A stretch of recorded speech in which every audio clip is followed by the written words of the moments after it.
I'm sure there's a kind of story. And then just kind of to wrap up, I wanted to, commend again Bill from last week for breaking that news the day before it even came out, where there were some announcements, of course, in conference about temples in Australia.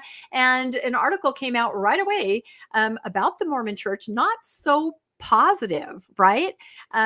We went through the article a little bit, but I kind of listed out the things that it mentioned that were not so great. Let me see if I can see my notes here. Hold on. Yeah. They mentioned, although the article, says there are 160,000 practicing Mormons, the census, which is accurate, you self-report, only 57,000. This article in an Australian paper mentions the temple can be toured for a little while, and then it's completely closed. So secrecy they're talking about the baptisms can be controversial. They mention, the Holocaust victims being baptized. They talk about abusing the tax laws in Australia, hundreds of millions of dollars, controversies related to LGBTQ community, the church's hand reaching into Australian government and global politics. And then they also mentioned child sexual abuse. So boy, this article, the church makes an announcement about a temple and they lay it out there for the people in Australia. This is what this church is. Boom, boom, boom. So, and I think we mentioned last week, I think the church is used to getting really positive PR for once when they announce an open house, when they announce a new temple. And I thought from the article last week that Bill showed, I wonder if that's really true anymore.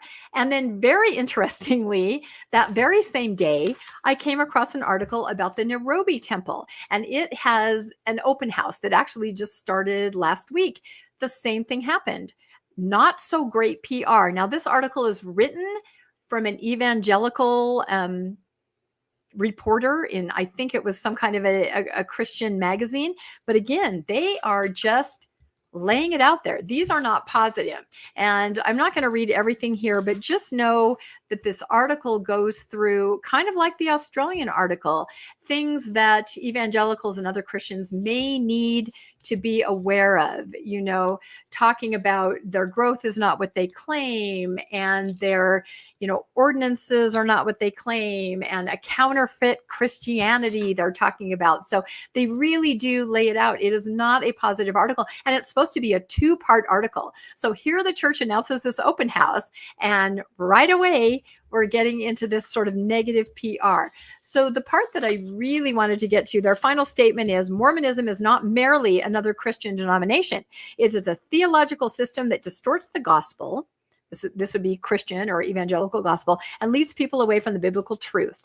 As the LDS Church intensifies its outreach in East Africa, believers will remain watchful, discerning, and equipped to uphold the faith once delivered to the saints. So it's kind of a warning, that perhaps the LDS Church is not as it appears.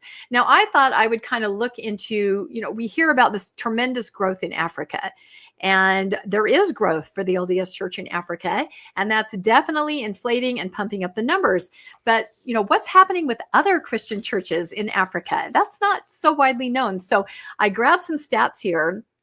And it says, as of 2024, there are an estimated 734 million Christians from all the different denominations in Africa.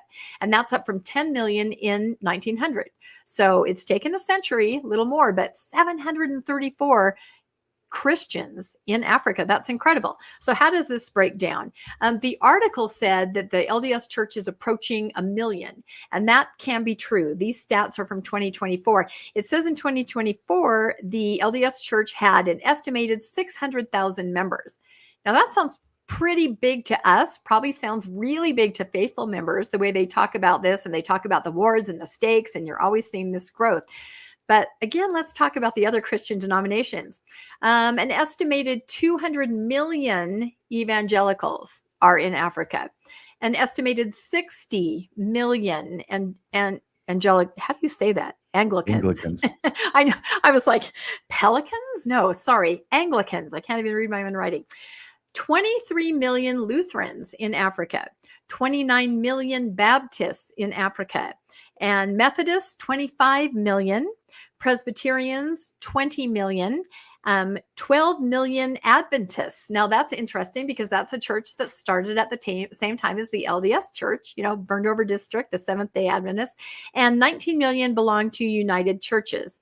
So when we read that first number, let's be generous and say 1 million or approaching 1 million. That's kind of an interesting disparity there. What do you guys think? Have you ever thought about that? Christianity in Africa? What do you guys think? No, I hadn't. What about you, Bill? That's a lot of religion in a place that none of those religions initiated.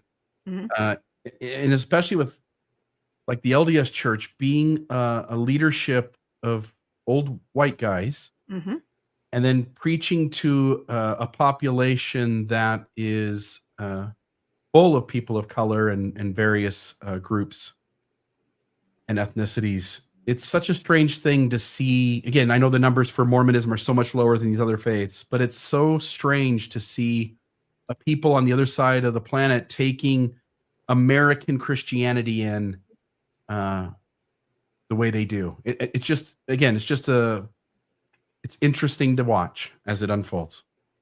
It is interesting to watch. And depending on the kind of articles that come out, the kind of PR, the kind of information about, not just Mormonism, but all Christianity, is this something that, it's going to take? Is there going to be, like you said, a decline? Right now, it's absolutely booming. And I thought it was interesting when they announced all the new area reps, and a lot of them in Africa, absolutely growing, stakes, wards, everything. And I kind of read through the occupations and it seemed like a lot of them actually worked for the church. So it seems like the church is trying to, build stable communities. They're trying to promote kind of upward mobility, especially through education. So cynical me says, is it really all about religion, or is it some of these other benefits from this community? This goes back to what Bill was talking about, that they are enjoying. I just had to crunch one more set of numbers because I was so curious. There are 29 Latter-day Saint temples operating or under construction or announced in Africa. I was not aware that that was the number. 29 as of the last conference, and located all over the place, different places here. So I kind of crunched the numbers based on 1 million. If there are 1 million LDS members, and that means, it's 0.0013% of the population, and that's 1 out of every 100,000 people.